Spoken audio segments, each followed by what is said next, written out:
નમસ્કાર મિત્રો, દેશ દુનિયાના તાજા મોટા સમાચારમાં આપનું સ્વાગત છે અને આજના તાજા સમાચાર મેળવવા માટે વિડીયોને અંત સુધી જોતા રહો અને આવા જ દરરોજના સમાચાર મેળવવા માટે વિડીયોને એક લાઇક કરી ચેનલને સબસ્ક્રાઇબ કરવાનું ના ભૂલતા.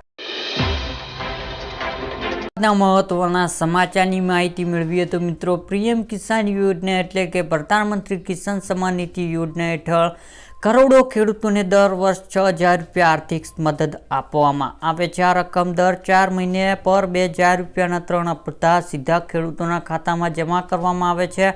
આ પહેલા 19મો હપ્તો છે તે 24 ફેબ્રુઆરી 2025ના રોજ ટ્રાન્સફર કરવામાં આવ્યો હતો. હવે ખેડૂતોને 20મો હપ્તો આતરપૂર્વક રાહ જોઈ રહ્યા છે. જે દર વખતની જેમ આ વખત પણ હપ્તો વચ્ચે લગભગ 4 મહિના તફાવત રહ્યો છે. જૂન મહિનાનું પસાર થઈ ગયો છે અને જુલાઈ શરૂ થઈ ગયો છે, પરંતુ અત્યાર સુધી ખેડૂતોના ખાતામાં પૈસા આવ્યા નથી અને ઘણા લોકોને આશા રાખતા હતા કે જૂનના છેલ્લા અઠવાડિયામાં પૈસા આવી જશે, પરંતુ એવું થયું નહીં.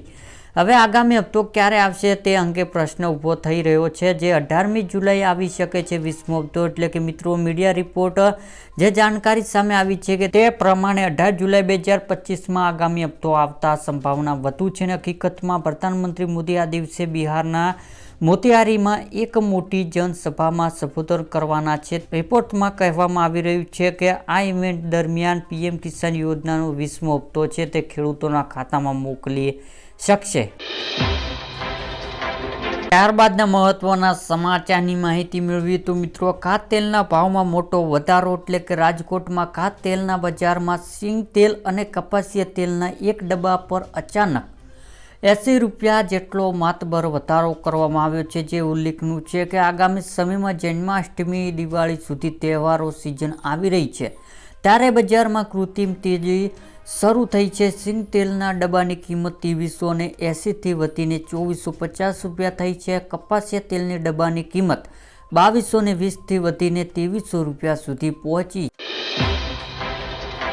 ત્યારબાદના મહત્વના સમાચારની માહિતી મેળવીએ તો મિત્રો, ડ્રોન દીદી યોજના એટલે કે ડ્રોન દીદી યોજના મહિલાઓ માટે સૌથી મોટી યોજના છે અને ડ્રોન દીદી યોજના હેઠળ સરકાર આગામી કેટલાક વર્ષમાં 1261 કરોડ રૂપિયા ખર્ચીને 15,000 મહિલાઓને સ્વસહાય જૂથોની ડ્રોન આપવાનો નિર્ણય કર્યો છે. આ માટે આ મહિલાઓને લગભગ 15 દિવસ સુધી ટ્રેનિંગ આપવામાં આવશે અને મહિલાઓને ડ્રોન ખરીદવા માટે તેની કિંમતમાં 80% અથવા તો વધુમાં વધુ 8 લાખ રૂપિયા આપવામાં આવશે, જે દર મહિને 15,000 રૂપિયા મળશે.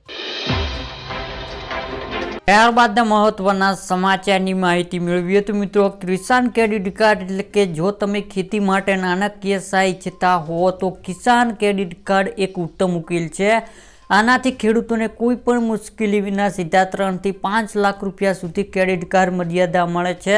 ત્યારે સરકારની સબસિડી યોજના હેઠળ આ લોન વાર્ષિકમાં માત્ર 4% વ્યાજે દર ચૂકવવાની હોય છે. આ કાર્ડ દ્વારા ખેડૂત માટે તેમની જરૂરિયાતમંદ જેમ કે બીજ, ખાતર, જંતુનાશક, ડીઝલ અથવા તો સિંચાઈ તાત્કાલિક પૂર્ણ કરી શકશે. આ માટે તમે બેંક અથવા તો સામાન્ય સેવા કેન્દ્રમાં જઈ શકો છો.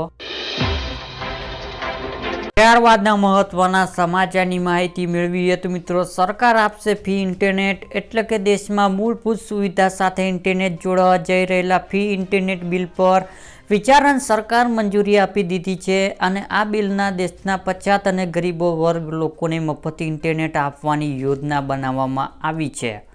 તેનો ઉદ્દેશ્ય છે કે દેશના ગરીબોની ડિજિટલ ઇન્ડિયાથી દૂર ન રહે, જેમાં સરકાર દ્વારા કોઈ પણ ચાર્જ વિના ઇન્ટરનેટ મફત આપવામાં આવશે. જે ફ્રી ઇન્ટરનેટ બિલ ગયા વર્ષ ડિસેમ્બરમાં આ રાજ્યસભામાં રજૂ કરવામાં આવ્યું હતું અને રાષ્ટ્રપતિ ગૃહે આ બિલ પર વિચારણ કરવાની ભલામણ કરી છે. આ બિલનું નામ રાઇટ ટુ ફ્રી ઇન્ટરનેટ છે. ત્યારબાદના મહત્વના સમાચારની માહિતી મેળવીએ તો મિત્રો, જાણો ખેડૂતોને આવક કેટલી. એટલે કે ખેડૂતોને આવક બમણી કરવાની વાતો વચ્ચે વાસ્તવિકમાં અલગ છે. ખાસ કરીને ગુજરાતના ખેડૂતોને આવક ઘણી ઓછી છે. મેઘાલય, હરિયાણા જેવી રાજ્યો કરતાં ગુજરાતના ખેડૂતોની માસિક આવક ઓછી છે અને કૃષિમંત્રીએ લોકસભામાં આ વાતોને સ્વીકાર કર્યો છે. ગુજરાતના ખેડૂતોની આવક દ્રષ્ટિએ દેશના 11મા ક્રમે ગુજરાતના ખેડૂતો માસિક આવક 12,600 રૂપિયા છે. મહત્વના સમાચારની માહિતી મેળવી તો મિત્રો, ગુજરાત સરકાર જાહેર કર્યું રાહત પેકેજ એટલે કે રાજ્યના ખેડૂત માટે ખુશીના સમાચાર સામે આવ્યા છે. જે રાજ્યના સરકાર કમોસમી વરસાદના ખેડૂત થયેલા નુકસાન માટે રાહત પેકેજ જાહેર કરી છે। જે ઓક્ટોબર 2024માં થયેલા નુકસાન માટે સરકાર રાહત પેકેજ જાહેર કરી છે। જે અંતર્ગત કપાસનું વાવેતર થયેલા નુકસાન સહાય ખેડૂતો ચૂકવવામાં આવશે। રાજ્યમાં 6 જિલ્લાઓમાં કપાસનું વાવેતર થયેલા નુકસાન અંતર્ગત ખેડૂતોને સહાય ચૂકવણી કરવામાં આવશે। તમને જણાવી દઈએ કે રાજ્યમાં છોટાઉદેપુર, જામનગર, અમરેલી, ભાવનગર, સુરેન્દ્રનગર અને રાજકોટ જિલ્લામાં ખેડૂતોને આ સહાય ચૂકવવામાં આવશે। જે સરકારનો નિયમ મુજબ જે ખેડૂતો 33% વધુ પાક નુકસાન થયું હશે તો ખેડૂતોને સહાય મળશે। આ સિવાય 2 હેક્ટર મર્યાદા પ્રતિ હેક્ટર 11,000 રૂપિયાની સહાય ખેડૂતોને મળશે। જે ખેડૂતોને આ પાક નુકસાન વળતર લેવા માટે 14 જુલાઈથી આ 6 જિલ્લાઓમાં ખેડૂતોને ઓનલાઈન અરજી કરવાની રહેશે અને સરકાર તરફથી ખેડૂતોને બેંક એકાઉન્ટમાં જ સીધા પૈસા જમા કરવામાં આવશે। ત્યારબાદના મહત્વના સમાચારની માહિતી મેળવીએ તો મિત્રો, ખરાબ રસ્તાઓ તાત્કાલિક રિપેર કરવા માટે સીએમએ આપી સૂચના। એટલે કે રાજ્યમાં ભારે વરસાદના કારણે જે રોડ રસ્તાઓને ભારે નુકસાન થયું છે। જો કે આ મામલે રાજ્યમાં મુખ્યમંત્રી ભૂપેન્દ્ર પટેલ તાત્કાલિક તમામ તૂટેલા રોડ અને રસ્તા પર પડેલા ખાડાઓ રિપેર કરવા માટે અધિકારીઓને સૂચના આપી છે। જે ઉલ્લેખનીય છે કે ગાંધીનગરમાં મુખ્યમંત્રી ભૂપેન્દ્ર પટેલ અધ્યક્ષતામાં કેબિનેટ બેઠક યોજાઈ હતી। જે બેઠકમાં વરસાદની સ્થિતિને લઈને સમીક્ષા કરવામાં આવી છે। ત્યારબાદના મહત્વના સમાચારની માહિતી મેળવીએ તો મિત્રો, સરકાર આપશે 50,000 રૂપિયાની સહાય। એટલે કે દેશના નાના વેપારીઓ માટે એક ખુશખબર છે। જો તમે શહેર પર વેચાણ કરતા હોય, જેમ કે ફળો, શાકભાજી, પાનની દુકાન, સલૂન અથવા તો કોઈ પ્રકારની પોર્ટેબલ દુકાન ચલાવતા હોય તો હવે સરકાર તમને આપશે 50,000 રૂપિયા સુધીની લોન ગેરંટી વિના આપી રહી છે। આ લાભ પીએમ સ્વનિધિ યોજના હેઠળ ઉપલબ્ધ છે।